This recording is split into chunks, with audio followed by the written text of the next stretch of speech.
অপ্রাপ্তি নয়, প্রাপ্তির সংখ্যাই ইমানদারের জীবনে বেশি।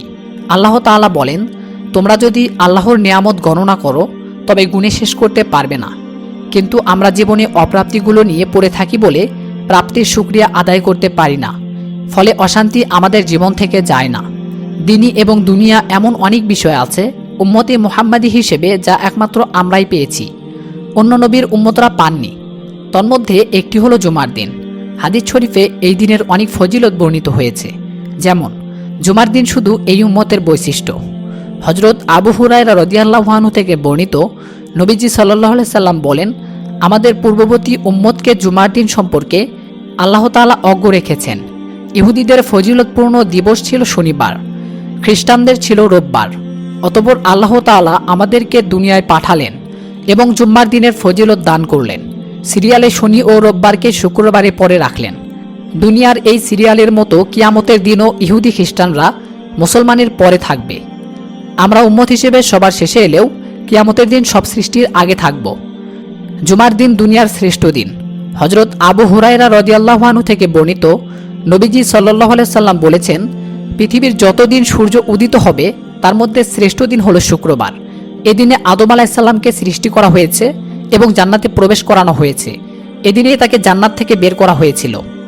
সর্বশেষ কিয়ামত সংগঠিত হবে শুক্রবার দিনে, সপ্তাহের সেরা দিন। রাসূল সাল্লাল্লাহু আলাইহি ওয়াসাল্লাম বলেন, জুমার দিন দিবসসমূহের মধ্যে শ্রেষ্ঠ দিন এবং তা আল্লাহর নিকট অধিক সম্মানিত। গুনাহ মাফের দিন। রাসূল সাল্লাল্লাহু আলাইহি ওয়াসাল্লাম বলেন, যে ব্যক্তি জুম্মার দিন গোসল করে উত্তম পোশাক পরিধান করবে এবং সুগন্ধি ব্যবহার করবে, যদি তার নিকট থাকে, অতঃপর জুম্মার নামাজে আসবে এবং অন্য মুসল্লিদের গায়ের উপর দিয়ে টপকে সামনের দিকে না যায়, নির্ধারিত নামাজ আদায় করে, তারপর ইমাম খুতবার জন্য বের হওয়ার পর থেকে সালাম পর্যন্ত চুপ করে থাকে, তাহলে তার এই আমল পূর্ববর্তী জুমার দিন থেকে পরের জুম্মা পর্যন্ত সব সগীরা গুনাহের জন্য কাফফারা হবে। প্রতিটি কদমে 1 বছরের নেকি লাভ।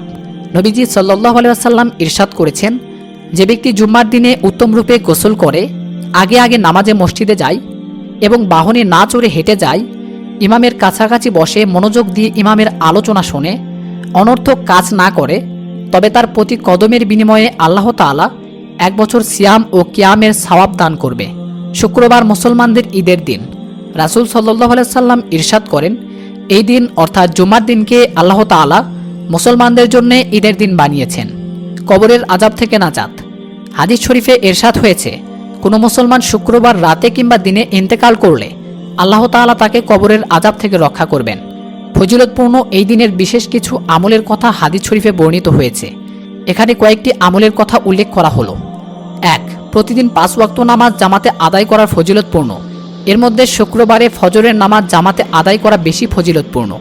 হাদিস শরীফে ইরশাদ হয়েছে, আল্লাহর কাছে সর্বশ্রেষ্ঠ নামাজ হলো শুক্রবারের ফজরের নামাজ, যা জামাতের সাথে আদায় করা হয়।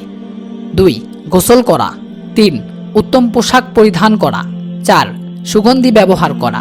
5. আগে আগে মসজিদে যাওয়া। এই দিনের গুরুত্বপূর্ণ আমল হচ্ছে আগে আগে মসজিদে যাওয়া।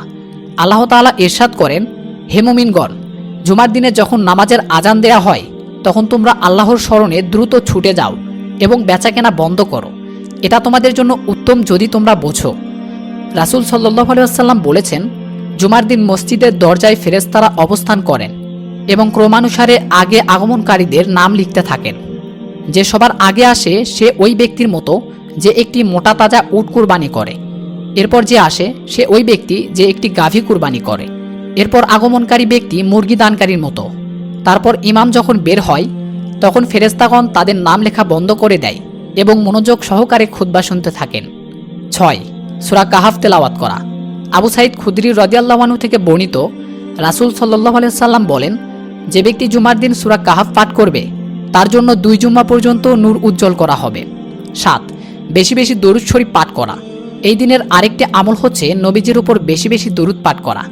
এই মর্মে রাসূল সাল্লাল্লাহু আলাইহি ওয়াসাল্লাম বলেন, তোমরা এই দিনে আমার উপর অধিক পরিমাণে দরুদ পাঠ করো, কেননা তোমাদের দরুদ আমার সামনে পেশ করা হয়ে থাকে।